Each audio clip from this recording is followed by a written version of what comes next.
Hey, English Theory, this is Mrs. Lamberto coming to you live from the Lamberto bunker. This is my dog, Ray. She's the star of my video here. She's currently perched up on top of my couch because she's very cat-like, even though she's a dog. I have another dog, Allie, who I would like to make the star of a video, but she's currently in timeout, so maybe she'll come out soon. I wanted to make you a video so that way we could talk about chapter 4, also so I could tell you what to do for chapter 5. Before I get started, if there's anything I can do for you, help you in any way, please contact me. You can comment on the video, you can send me an email. Just make sure you know that we're all here and available during this time, okay? All right, so let's talk about chapter 4, right? So in chapter 4, you see Winston at work. Now, we already had an idea of what it is that Winston does for a living, right? We already knew that he works at the Ministry of Truth and that his job had something to do with information. Now you get to see it a little bit more close up. And what's really interesting to me that I wanted to make sure I pointed out to you was this idea of the language that Orwell uses on behalf of the party. So it's called like rectifying the truth, right? Now the word rectify means to fix. So if we say, hey, rectify a situation, we mean fix a situation. And now the party means that. So like, oh, fix this because we had an error. But we all know that was not an error, right? Like that's how they wanted something to appear the first time. Now they change their minds and they want to look better. So Winston's job is to lie about things that happened. So that word rectify, you have to take that for what it is in this context. Winston is lying about information from the government in order to fool the people. Okay, then you have to take it a next step and you have to look to see, how does Winston do at this job? He does really well at it.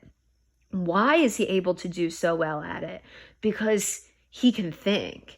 And so Orwell is trying to show you in some subtle ways, especially through the Comrade Ogilvy situation, right, that Winston is a better thinker than most of the people around him. Now, we already probably knew that about him because we've been looking for signs of his awakening, but now you get to see him put it into practice through that Comrade Ogilvy situation, right? Because he kind of talks about how he's maybe competing with his other coworkers, and you're kind of getting the sense that maybe he's really, really good at this. And why is he so good at this? Again, it's because he can think. And can he think like the party? Yeah, because he understands what they're doing.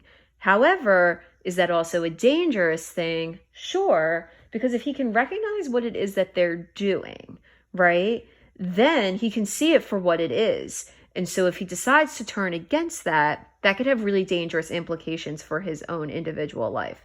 We've already recognized that in the beginning of the book because Winston said he was a dead man. So you see how now it almost kind of works backwards and forwards, right? Winston said he was a dead man.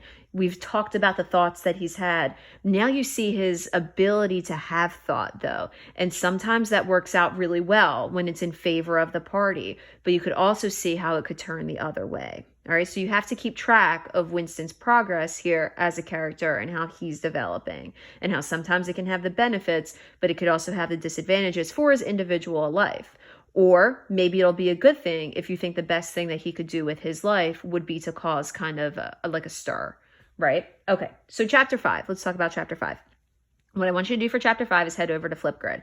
I made you this video. I'd like you to make a video. It can be very short. I set it for 2 minutes. It can be less than 2 minutes. If you're more comfortable with a minute, that's fine. Try not to make it 10 seconds or 20 seconds. You know, closer to a minute is good. All right. I think you can handle a 1 minute video. This way we all get to still kind of see each other and have some social interaction.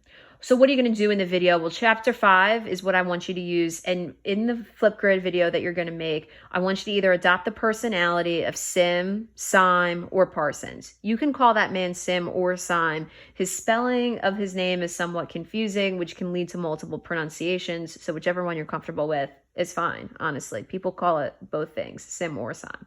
So you can be him or you can be Parsons. And the idea is you're applying for a job at the Ministry of Truth. What do you want to say about yourself? So all of us who watch your video, we're your audience. We work at the Ministry of Truth.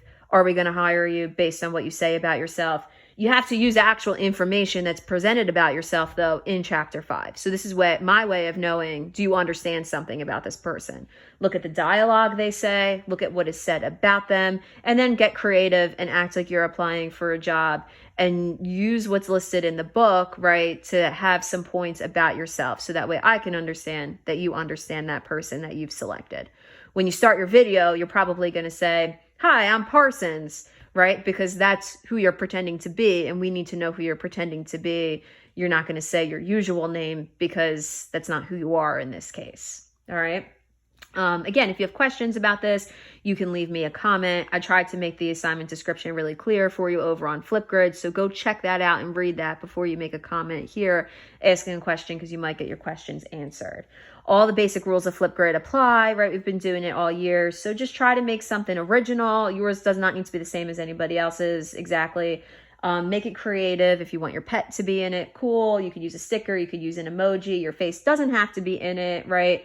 But just don't do this. Don't take the light, shine it high up above, because that's boring, and why do we want to watch that, right? So try to make something with a little creativity, something that's fun to watch and that shows us that you have some comprehension of one of the major characters that Winston works with. Okay. All right. Again, if you have questions, please ask them. Please let me know. Please get in touch if there's anything I can do for you, and we'll take it from there. Okay. Bye, everyone.